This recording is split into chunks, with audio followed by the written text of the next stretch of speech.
Hey y'all, have you ever wondered how to clean your gutters out and you don't want to mess with the ladder all the time, up and down ladder, up and down, up and down, up and down? Or maybe you're painting your house and you wonder, how can I do this an easier way without a ladder? And you don't want to go out and go buy a bunch of pump jacks and ladder jacks and all that stuff and planks. And well, here's an alternative that I want to give y'all. Check out this video. You're going to want to watch this. Great for maintenance around the house or in the shop if you're doing some siding, some trim, even with some re-roofing.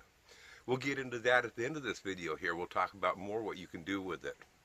Anyway, if you ain't ready to already subscribe, go ahead and hit that subscribe button down below for more of my videos. Hit that like button and share too. Now let's hit it, boys. Let's get on it. Now, folks, this video isn't about craftsmanship. This is just some basic knowledge that you can do for rough type of stuff that you're doing around your house. My tape measure, one's in the house, one's in the shop, one's in the truck, one's in my daughter's trailer. God knows where the other ones are at. I've got plenty of tape measures around. I don't keep track of them. So what do I do about not having a tape measure? Well, like I said, this here part ain't craftsmanship. I got 2 sticks of wood. They're pretty dang close to the same length. And let's just find out where rough center is. I'll roll that one to there. I'll take this one here and I'll roll it to here. And I'm going to roll one more time. And bring this here and roll this on in one more time. And there's center. Right about here. We'll give it a mark there. I can see that.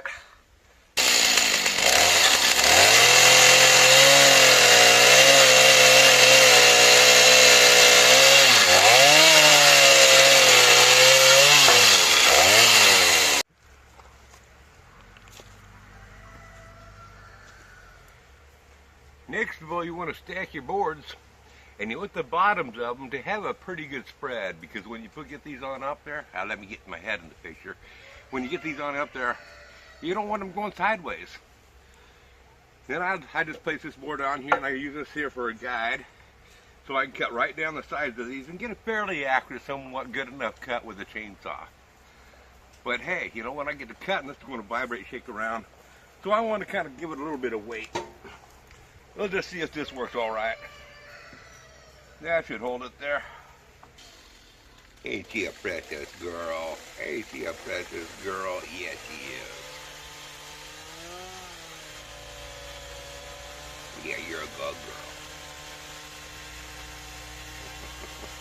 Where you going? Where you going? Where you going, huh?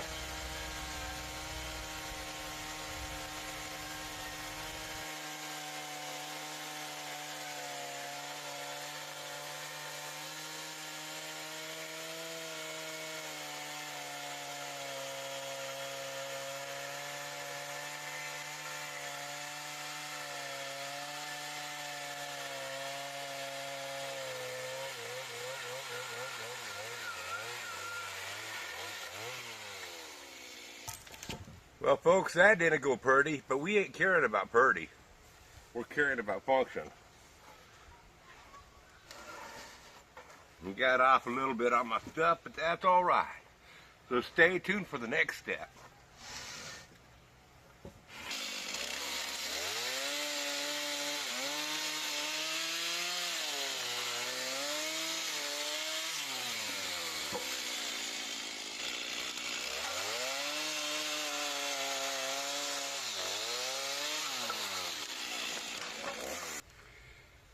On this part here, I kind of ran out of steam here, and so I stopped talking on the rest of this video. So I'm just going to narrate it here now that I'm back here in the shade, taking a break and editing it. But at this point here, we got me putting the boards on, you know, putting the outriggers, the 4x4s going on out. Now, I want to point out a couple of things about building these. I'm making these out of 4x4s. That's overkill. And it does make the project a little tougher to build. You don't need to use 4x4s. You can use 2x4s for just about everything on this, depending on how tall you want to make these horses, or these, whatever you want to call these things. I've seen these suckers made to go up to, for siding houses on 2 stories tall. I've seen them make them 18, 20 feet tall. If that's the case, you're going to use heavier lumber. The 4x4 that I have going on out through the top, that leans up against the wall. Well, you can put those, if you're on the tall ones, you can put those down like every 5, 6 feet apart. So you just lean the two of those up, one into each end of where the plank's going to be. And, oh, you got a yellow jacket there, huh, girl? You just lean the, as you move on up, you can just move the plank on up, and you don't have to reset the jack each time or get taller ones. You do want to make sure the base of these are wide enough apart. Because when they're leaning on up there and you're moving around, the sawhorse like this here, the wider the base, there's less chance of it going sideways. If you put them real close together and narrow at the bottom, you could tip one over sideways. It's just not going to be as stable. But you want to have the base wide enough where it's going to hold.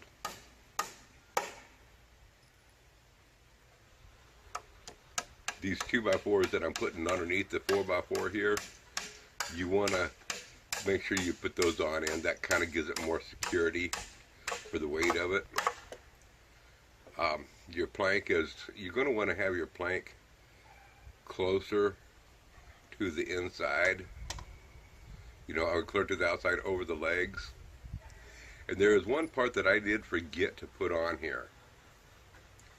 I'll have to add that on later, but for purposes right now, I need to put a 45 board going underneath the 4x4 that leans against the wall. So the 2x4 that I'm putting on right now, I'll put another one down a little bit lower,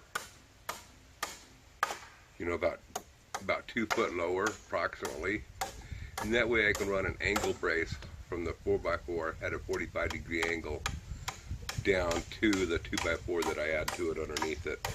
And that way, if you step out further on the end, closer to the wall, the 4x4 isn't going to want to push down. That's one thing that I did leave out here. I'd highly recommend that you put that 4x4 out there on it before you ever step on them. Another thing that you can do with these here, now the top of that board, this 4x4 where the boards are sticking up above that there, those there, I did cut those off. But another thing you can do is that 4x4, instead of making it 2.5 foot long, I would highly recommend just make it about a foot long. And the reason why is you're going to use this for various reasons. Sometimes you're going to want to be closer to the wall, but in the event that you're working along the eave, you want to lean it through the wall. Sometimes you want it way further out. If you have 2 foot eaves, you're going to want it on out to 3 foot, so your plank is out beyond the eave, so you have room to work. So in that case there, you just screw a 2x4 down to the top of it, just 3, 4 foot long. Then put your plank on that. And that holds the whole setup further on out. But if you want to get closer to the wall, like you're down below the eaves and you're caulking out a window or painting it or whatever, well, you'd want to take that 2x4 off and put a shorter 2x4 on there. Use it, use it however for the situation that you're going to be in to make it most convenient. Anyway, that's what I'll do when I get done with these here. I'll end up cutting them on down to the shortest length that I know that I'll ever use. Then I can always add a 2x4 onto it later. The reason why I did use the 4x4s is because I got plenty of them laying around. Folks, you never know what you're going to find on my videos. Check, there's going to be carpentry tips, there's going to be chainsaw tips, there's going to be sawmill tips, there's going to be entertainment, there's going to be all sorts of stupid stuff. I double dog dare ya. I dare ya. I double dog dare ya. Hit that subscribe button. Just remember, folks, if the girls don't find you handsome like me, they can find you handy like me. And if they don't find you handy like me, just pray that they find you. Y'all come back now, yeah. Bye!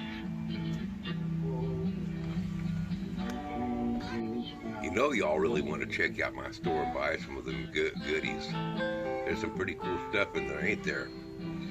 But folks, check this shirt on out. Now, don't judge it by the color. sun.